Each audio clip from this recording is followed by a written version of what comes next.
வந்து கிட்டத்தட்ட 50,000 செலவு சார். அப்ப இது என்ன செய்ய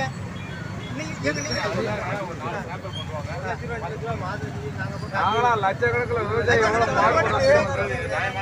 நாங்க போட்டாதான் நீங்க சாப்பிட முடியும். முதல்ல நாங்க பாடுபட்டதான்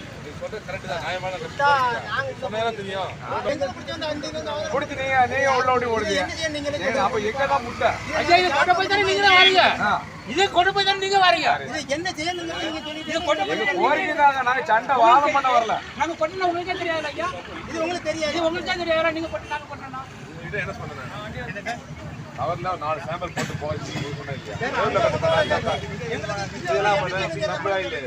நாங்க இதை எடுத்து சார் எடுக்க போறதுல இல்ல. இப்ப எடுத்துறேன் எங்களுக்கு தெரியணும். பப்ளிக் தெரியணும். இந்த மாதிரி போட்ட போற ஏக்கருக்கு போடி ஆவல.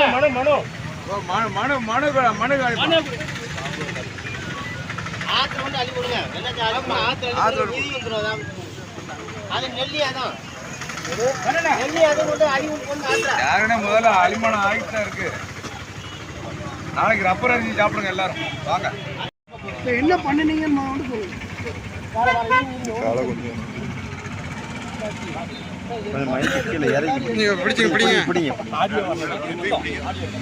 மாவட்ட குழந்தை பார்த்தீங்கன்னா இன்னைக்கு வந்து மக்காச்சோளம் வந்து எல்லா ஊர்களையும் எல்லா கிராமங்களையும் போட்டிருக்காங்க. நெல் பயிரும் மக்காச்சோளம் கிழங்கு வயல் பயிர் வயல் அனைத்தும் போட்டிருக்காங்க. அது கிட்டத்தட்ட பாசனம் பார்த்தா காடுன்னு பார்த்தா எல்லா ஊர்களையும் உள்ள இதுகளையும் வீவோட தான் கணக்கு கேட்கணும். எங்களுக்கு குத்துமதி பண்ண கணக்கு சொல்ல முடியாது. ஆனால் மாவட்டம் முழுதும் பாதிப்பு இந்த காட்டுப்பண்ணியால்.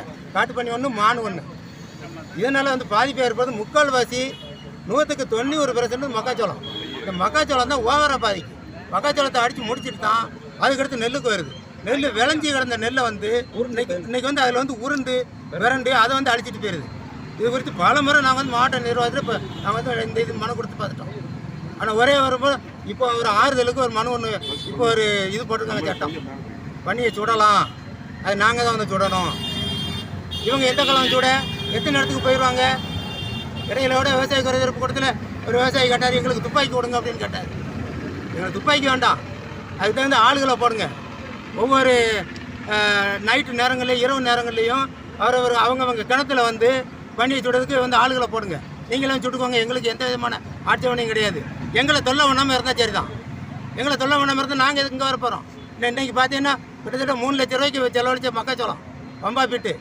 இதுக்கு யார் நஷ்டம் கொடுக்க? அந்த விவசாயி என்ன பண்ணுவார்? வாங்கி வச்ச கடனை கட்டுறது வழி இல்லை. இதுக்கு தான் அவர் பிஆர் பாண்டி இன்றைக்கும் கடந்து போராடிக்கிட்டு இருக்காரு. எங்களுக்கு வந்து அந்த கடனை வந்து தள்ளுபடி பண்ணுங்க. நிபந்தனையற்ற தள்ளுபடி, அதுங்க நிபந்தனையோட தள்ளுபடி பண்ணாதங்க. அதுமாதிரி இப்போ காட்டுப்பண்ணியை சுட்டுக்கொள்றதுலையும் நிபந்தனையற்ற வந்து விதிமுறையை நாங்கள் வைக்க சொல்லியிருக்கோம். காட்டுப்பண்ணியை சுட்டுக்கொள்ள நிபந்தனை வைக்காதங்க.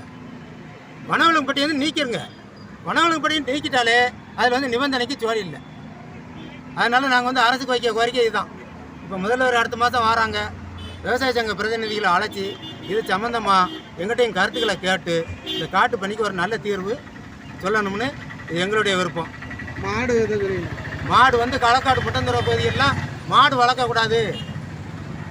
அப்போ இன்றைக்கி வந்து பிறந்த பிள்ளை முதற்கொண்டு தாய்ப்பால் இன்றைக்கி சுத்தமாக விஷமாயிட்டு. அது எல்லோரும் அது கவனத்தில் வரணும். தாய்ப்பால் விஷம்.